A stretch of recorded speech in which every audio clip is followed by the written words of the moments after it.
Don't spend less in retirement because you chose an inferior spending strategy.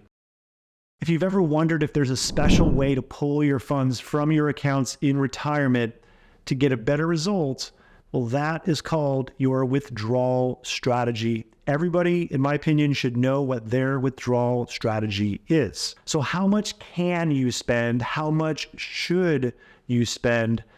Both of these questions are answered with a withdrawal strategy. Why? Because everybody wants to get the most from their money without the fear of running out. It's a delicate balance to walk, to know how to do that. Many people don't want to die rich. They want their last check to bounce, but those same people don't want to get close enough to find out what that feels like. And so we start talking about withdrawal strategies and we ask that question. So the attempt to answer that question has given us different withdrawal strategies.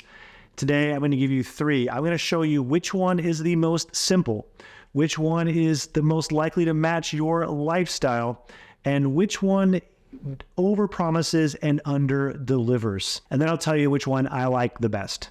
But first, I'm Nick Davis, founder of Brindle Bay Wealth Management. We are a retirement planning firm. We also do tax planning for our clients and for retirees. And we're here to help you retire with calmness and clarity. If you like information like this, be sure to hit that subscribe button. If you hit it twice, you'll get notified every time something comes out. Thanks for that. Okay, I'm going to cover 3 different retirement spending strategies. This is not an exhaustive list, but these are 3 popular ones to talk about today. Number 1, inflation-adjusted spending. Number 2, spending smile. Number 3, guardrails spending. All right, let's define each one of these. So inflation-adjusted spending, you start with a percentage that you think is safe. So let's say 4%. And if you have $1 million, 4% of $1 million would be $40,000 would be your beginning distribution amount. And then you add inflation to it. So if we say inflation is going to be 3.2% over the next 30 years, then we would take 40,000 the first year. The next year we would add 40,000 plus the 3.2% inflation, which is 41,280. And then year 2, we would add 3.2% to the $41,000, and we would do that year after year. That's an inflation-adjusted strategy. Now, that beginning withdrawal amount needs to be low enough that in any situation, you're likely to be okay, have a high probability of being able to make it. Now, I'm not advocating for this particular strategy, and one of the reasons for that is that it's kind of impractical, as you're about to see, but also that you can end up with 800% more ending portfolio value than you started with, but you're equally likely to end up completely broke, meaning there's the same probability of both of those things happening. And that's not cool. Which brings me to another strategy, which we call the spending smile strategy.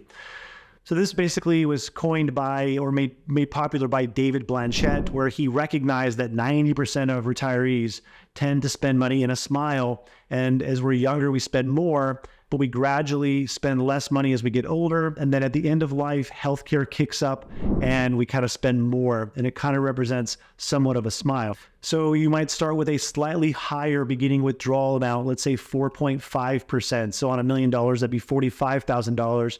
And then we would add 3.2% to that. But we'd add one additional step, and that is to subtract 1% from living expenses every year as time goes on, and then budget back in healthcare for the end of life, which would cause it to pop back up. So this strategy may be the one that matches the way people truly spend a little bit more closely than, say, that inflation-adjusted strategy. Here's an image again with the spending smile, and we can see that we've added to it the complication of various different cash flows from sources like Social Security. And you'll notice that dark blue hatchet shape, and that is your portfolio withdrawals. And so you'll notice that it adds to the complexity of withdrawing money, and you tend to spend more money from your portfolio earlier, and then it reduces down as things like Social Security turn on. So you've got this spending smile happening, but then you also have this extra additional spending that happens in the beginning. So something needs to be done for that. Meaning if you strictly adhere to a spending smile strategy, you might do something like take the money for those gap years or those bridge years and set that aside so that you know you're spending that and that it's kind of separate from your spending smile adjustments or your inflation adjusted adjustments, but something's going to happen there so that those years of greater distributions are kind of strategically taken care of. All right, that leads me to the one that I think overpromises and underdelivers, and that would be called original guardrails. This was made popular by Jonathan Guyton, a great study that was very helpful to the financial planning profession. It promised a larger beginning distribution. And the belief is that most people could begin their retirement with a larger beginning distribution of say 5.5%, as long as they were willing to make adjustments should they come into difficult times to avoid running out of money.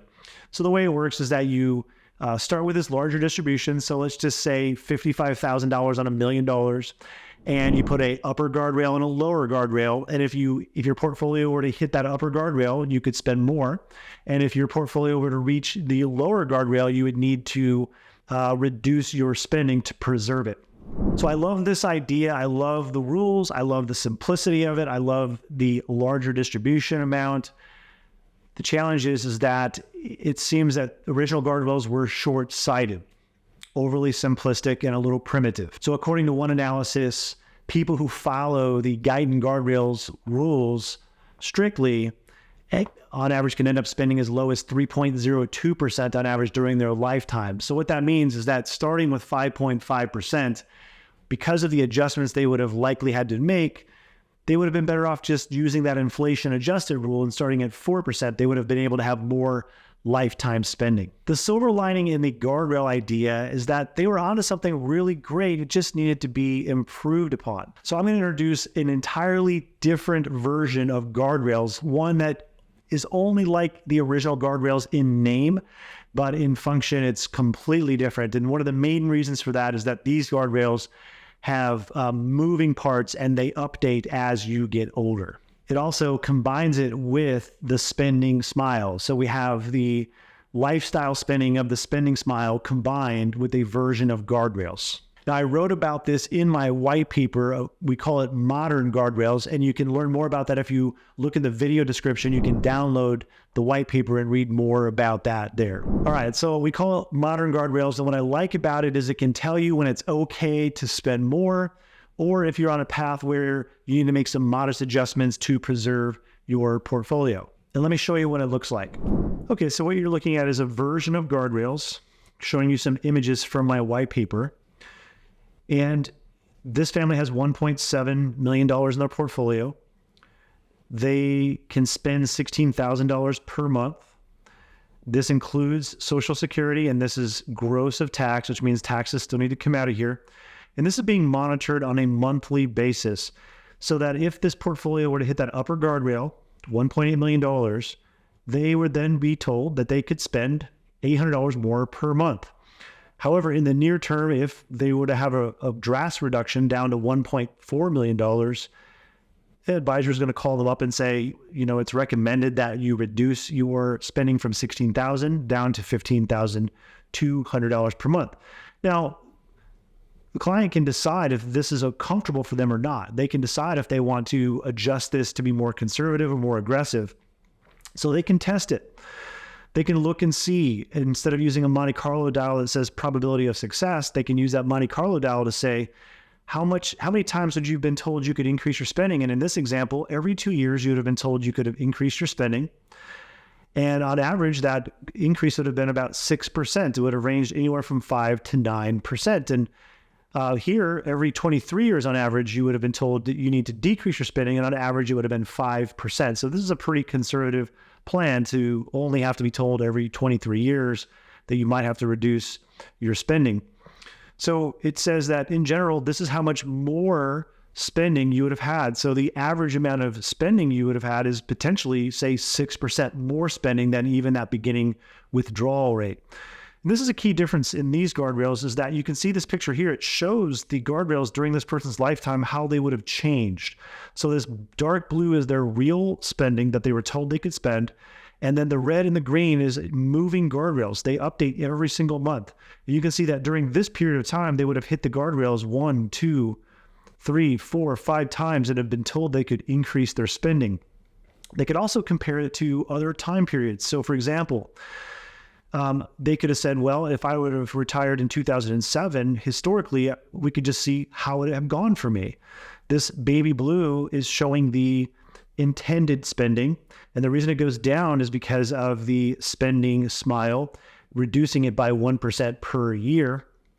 And then this dark blue is showing when they can spend more or when they need to spend less. And so you can see there were several times, because we know that even though they would have gone down a lot in 2008, had they not had this software, they may have actually stopped their spending. But this software basically said, next year, let's see what happens, or next month, let's see what happens.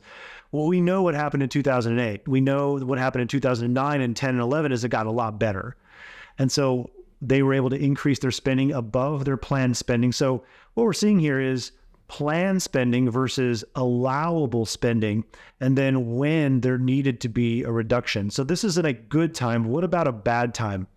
We can look at different periods of time and we can say, well, let's go ahead and look at the Great Depression. So here we see the light blue, it's going down.